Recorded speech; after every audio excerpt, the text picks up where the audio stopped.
right? Hi guys, this is Prashant here from Actcelerate, and today we have Nisha Sampath with us, who is a consumer insight expert, a brand consultant who actually helps businesses to grow into brands using various methodologies. And the times we are in, I feel we actually need people like Nisha to help us out. So, welcome Nisha to this beautiful chat with me, and thank you so much for agreeing to come on the chat. Hey Prashant, it's great to be here. Thank you for inviting me and looking forward to having a good discussion with you. Thank you so much.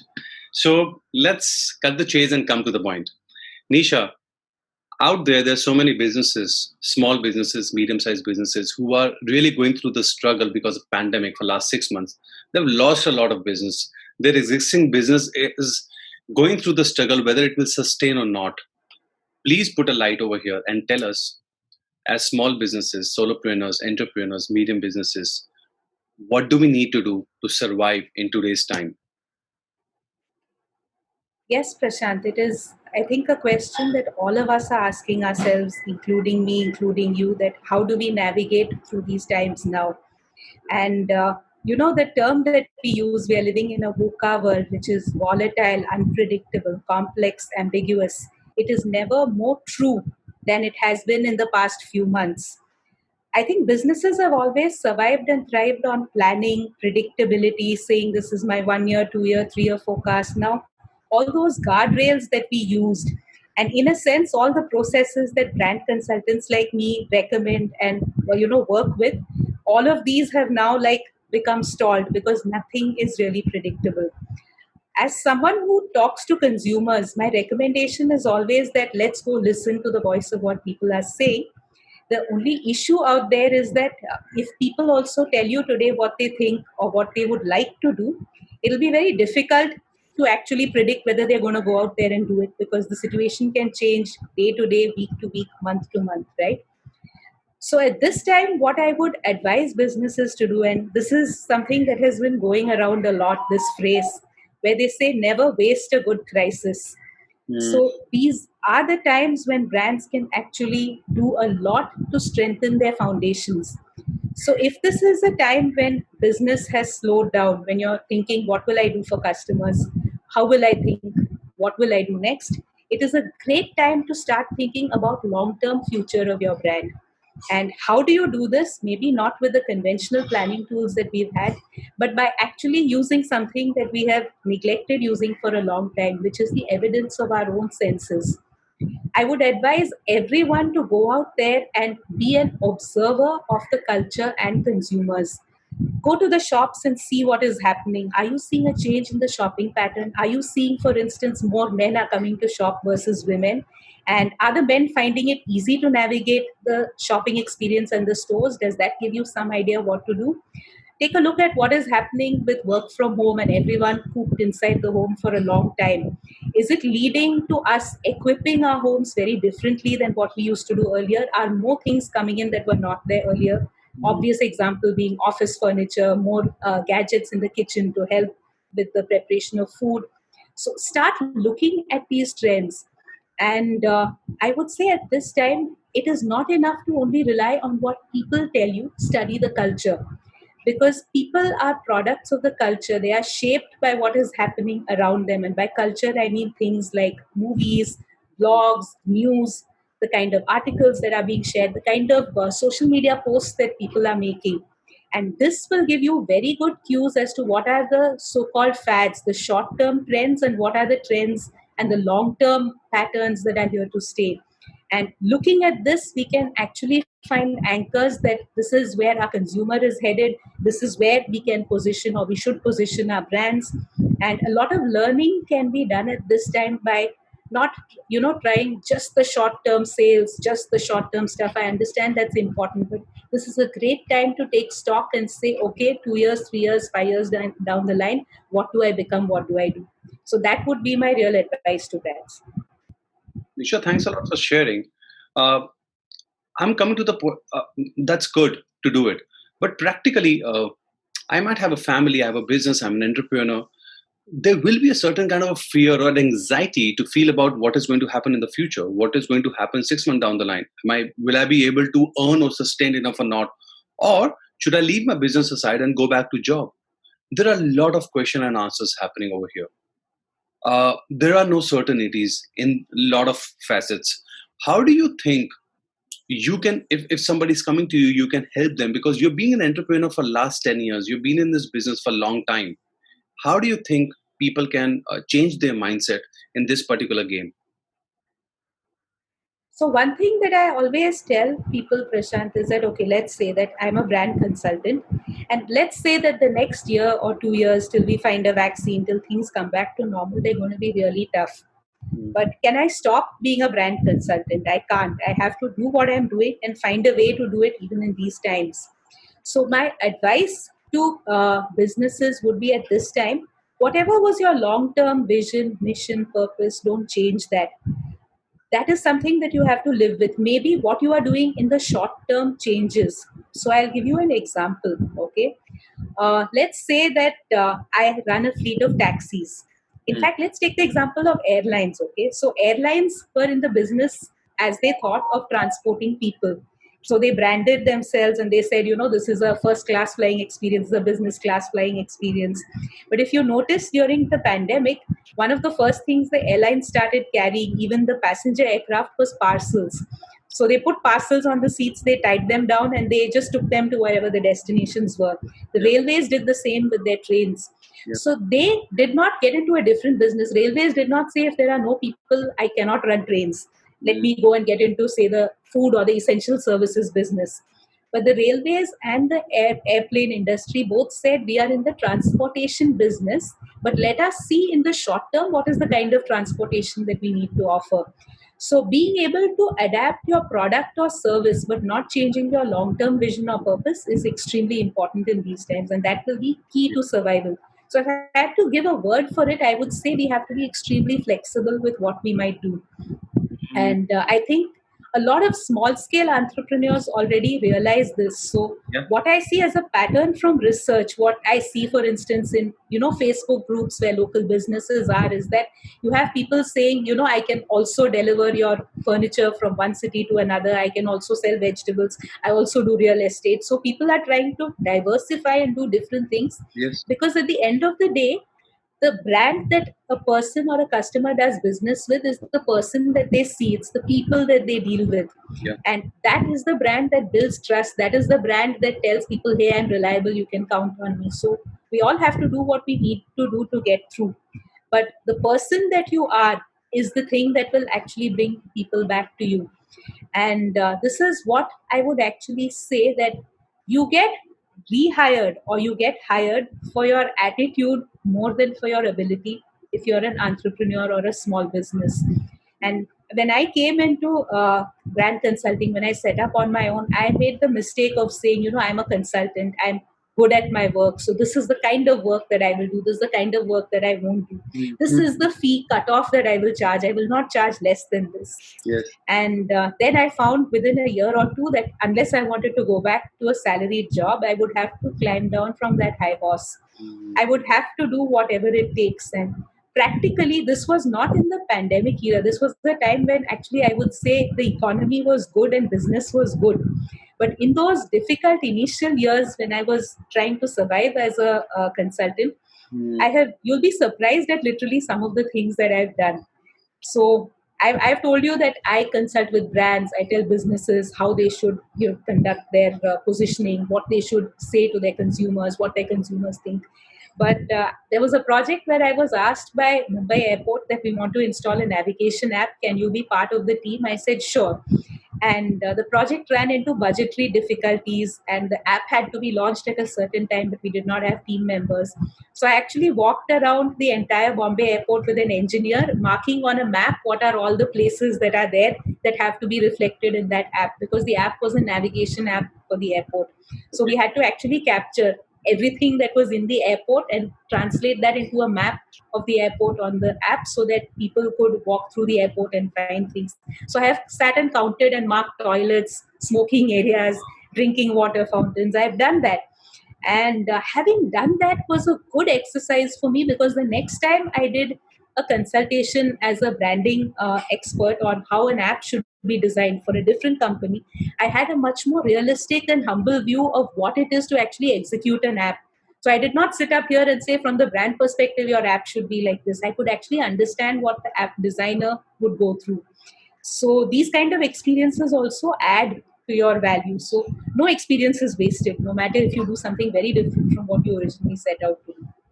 So what we're talking about, practically what you're saying is flexibility is the key, and the Yes. key to go for whatever it takes, right? Like whatever it takes for me to run my business and keep running my business, right? Great. Yes. Yes. I really feel that there are some businesses who don't even know B of brand. And I really want you to say it out loud here right now, that businesses who might not be great online, they don't know much about social media, what are the three basic simple things they can do to make their presence felt and which can help them in their business? Please, if you could just tell us. Sure. So, you would have seen that there are some people who perhaps don't have an MBA in marketing or branding, and they may be small scale businesses who manage to build very beautiful brands. Mm. Not all of them are business or product brands. Some of them are people brands. And for instance, the people whom we call influencers online, right? Yeah. They stand for something, people trust them. So the first principle I would say is that branding always starts with you as the owner or the founder of that business. And what you have to define very clearly for yourself is, why do I exist? What is the purpose that this brand is being created? What is it that it can offer to people? That purpose is something that is of a very high order. It is not something like saying, oh, I'm in the chocolate business, oh, I'm here to make sales. So it is really why I'm doing what I'm doing.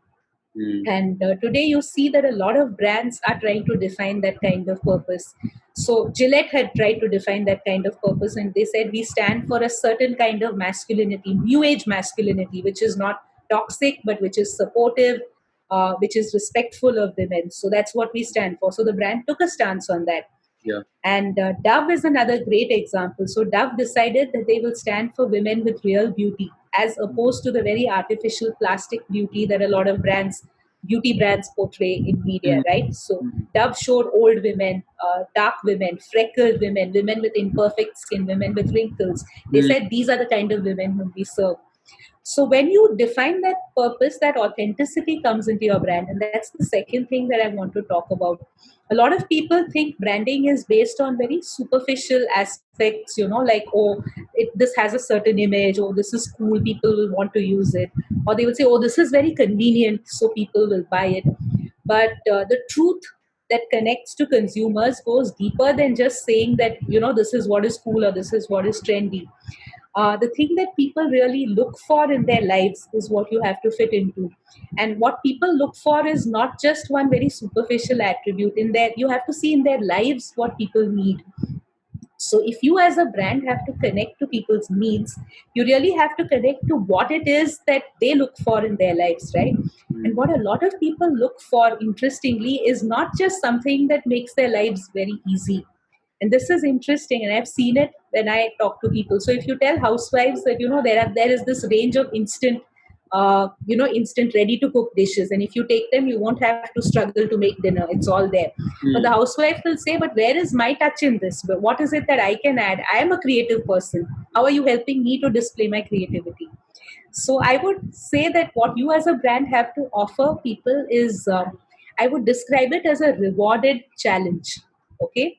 Mm. And a lot of things in our life that we look forward to are actually rewarded challenges.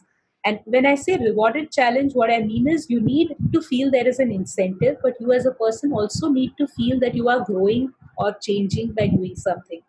So weight loss is a classic example of a rewarded challenge. It is a challenge to lose weight. You make a bit of a sacrifice, but at the end of the day, you feel good. Mm. Yeah. So if I am let's say atta for chapatis, yeah, wheat atta, Mm. and I want to offer a rewarded challenge, I could say that I am a high fiber atta that gives you the promise of fitness. So eat me and work towards being a fitter self. Okay. versus saying these are the softest, most perfect rotis that you've eaten. Okay. So, Okay. so this is how you can actually connect to what people want. Okay. And the third aspect that I would say, which is very important today, is that you have to engage with people and tell them what you are about, not once in a while, not according to your convenience or your media budget, but consistently. And especially in the social media age, this is very important. So people will remember you for what it is that you have been communicating over time and what you stand for. Mm, So it's not enough. And I tell a lot of clients this, they think, oh, we will make one ad, or we will make, one website, or we'll do one Facebook, campaign, and then we will stop. Then, okay, we've said what we are. And it's actually not even about running campaigns. It's about bringing your voice out there. It's about talking about things, not just about your product, but about how you feel about things. So, mm, like I said, if it's the Atta brand, talk about fitness and why fitness is important. Talk about how fitness ensures that, children have a happy future, mm. because only if children are fit they can actually grow up and have a future where they fulfill their dreams. Yeah. So you have to make these connections and keep talking about things around what your product is, and that is what actually builds a brand. Beautiful. So would that answer? Thank you so much, Nisha. I think this is a beautiful insight you've given, especially in the times today when people don't know and they're going helter skelter and all over the place. And I feel it is very important in today's time to actually become more aware and more observant of what's going on. What can you offer? Where can you fit in? Where can your business and your so-called whatever you're doing can fit into the picture in today's world? And thank you so much for coming here and giving your expert views, dear. Anything as a last line you would like to add before we say bye over here? So I would like to say one thing. And when I started out, which was 2010, so actually I've completed 10 years of being an entrepreneur now, Great. and about 24 years of being in this field, between being in a job and then being on my own. Mm, Uh, a lot of people give you different advice and formulas for success, right? This works. You have to be networking. You have to be an extroverted type. An entrepreneur talks like this. They mm, pitch like this. They are mm. very convincing. I know from experience, Prashant, that there is no single formula for success. Uh, I'm a very introverted person. I don't network much. In fact, most of the time, perhaps it's quite a struggle for me to go out and talk to people. Yes. And but what I find is that, and people say that the first impression is the best impression. I'll be very frank. I don't think my first impression is the best impression that I leave. But once people have seen my work, I find that they like to work with me again. So the last thing I would say is that don't go by the formulas, but find what is your strength and live Mm, by that. And that is what people really come back for. I had said initially that you are hired for your attitude more yes. than your ability. Yes. And I think what clients look for, or what anyone looks for, is someone who can become a reliable member of the team and contribute meaningfully to not only the business but also to the learning of people around them. And Yep. if you can be that, I think you are sorted. No matter pandemic, no pandemic, economies down, economies up, you will find the places where people need you. Thank you so much, Nisha. And with this whole conversation, I'm practically taking two words: flexibility and whatever it takes. Whatever it takes as an entrepreneur, as a business person, for you to run and be in the market and do what you really need to do. Take care of yourself, take care of your family, do that. Huh. Great session. Great being here with you, Nisha. And I've always seen you as a great entrepreneur, and I look up to you. And today, whatever I'm doing, it started with your guidance and your strategy. And I really want to thank you for being there in my life. And that's the reason I wanted to put you across, talking to more and more audience. And I really feel you should spread out and reach out to millions of people because you can really make a difference. Uh, Thank you so much, Nisha, for being on the show with me. And I wish you great success as always. Thank you so much, Prashant. It was a pleasure to be here. And whatever you've said about me applies to you as well, and the way that you have taken your business ahead. And I wish you all the very best in spreading the light to people around the world. Thank you so much, Nisha. Guys, see you, and we are going to connect soon. In the meantime, do whatever it takes and have a beautiful day ahead. Take care. Bye. Thank you. Bye. Bye, Nisha. Bye, Prashant.